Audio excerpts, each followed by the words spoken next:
सबब तलाश करो अपने हार जाने का, किसी की जीत पे रोने से कुछ नहीं होता। हम जानना चाहते हैं कि आरजेडी इस तरीके से फेल कैसे हो गई।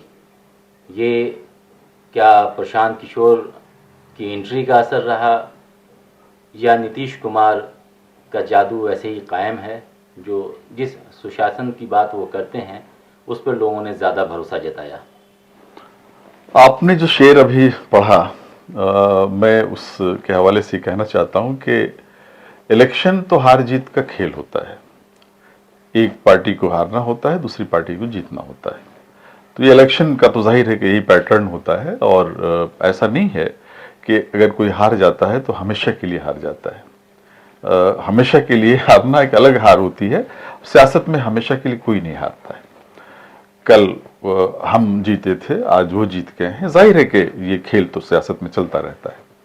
रही बात जो बाई इलेक्शन हुए हैं बिहार में 4 सीटों पर, असेंबली के 4 सीटों पर, विधानसभा के 4 सीटों पर जो इलेक्शन हुए हैं, उसको कई नजरिए से देखा जा सकता है। कई फैक्टर्स हैं ऐसे जो उसके पीछे काम कर रहे थे। एक तो यह है कि सरकार का फैक्टर होना, केंद्र सरकार का फैक्टर, राज्य सरकार का फैक्टर। वहां मिलीजुली सरकार है, भारतीय जनता पार्टी और नीतीश कुमार जी की पार्टी जेडीयू की। जो सरकार केंद्र में है, जो सरकार रियासत में है, वहां सूबे में, बिहार में है, जाहिर है कि इन दोनों के पास जो तंत्र है इलेक्शन लड़ने का, जीतने का, वो तंत्र तो यूपी में भी था, लेकिन यूपी में मैं उस पे आऊंगा। अखिलेश यादव ने फिर भी कुछ सीटें हासिल की। आप 4 की 4 सीटें आपकी ही थी, इंडिया ब्लॉक की थी। उसमें राजद ज़्यादा बड़ा चेहरा था वहाँ पर।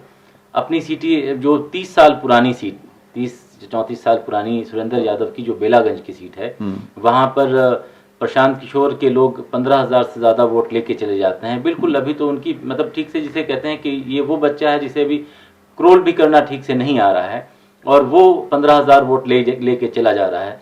तो एक सीट भी कम से कम लेकर के आते। इसका मतलब है कि कहीं तेजस्वी यादव फेल होते तो नहीं दिख रहे हैं। देखिए, आपने उत्तर प्रदेश की मिसाल दी। उत्तर प्रदेश में भी वही हुआ है।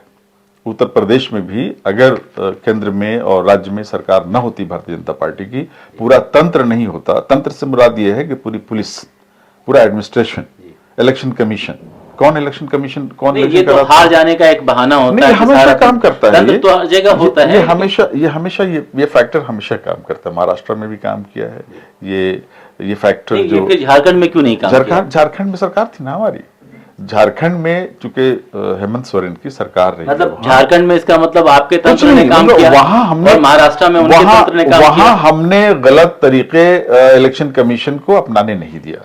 वहां हम इतने मजबूत थे कि हमने एडमिनिस्ट्रेशन को अपने खिलाफ साजिश नहीं करने दिया बीजेपी के इशारे पर। इसलिए हम वहां पर कामयाब नहीं, वो तो फिर वहां कंट्रोल तो इलेक्शन कमीशन का होता है या राज्यपाल का होता है। उस वक्त तो उस तरह की चीजें नहीं चल रही होती है। नहीं, लेकिन जो अधिकारी कहीं ना कहीं जो महाराष्ट्र में अगर इल्जाम आप लगा रहे हैं, तो ये काम आपने झारखंड में भी किया है। नहीं, झारखंड में सबको मालूम है इलेक्शन कमीशन किसके इशारे पर काम करता है। केंद्र के इशारे पर काम करता है। कौन अपॉइंट करता है इलेक्शन कमिश्नर को? Chief election commissioner Rajiv Kumar जो हैं, उसको किसने अपॉइंट किया? प्रधानमंत्री ने अपॉइंट किया। प्रधानमंत्री के साथ 2 लोग नाम के थे, लेकिन मेन तो वही था जो प्रधानमंत्री जिसको चाहेंगे बनाएंगे। तो वो प्रधानमंत्री के अपॉइंटेड इलेक्शन कमिश्नर हैं राजीव कुमार। रही बात स्टेट की, तो स्टेट की जो इलेक्शन का जो तंत्र है, जो इलेक्शन कमीशन का जो तंत्र है, वो स्टेट एडमिनिस्ट्रेशन देखता है।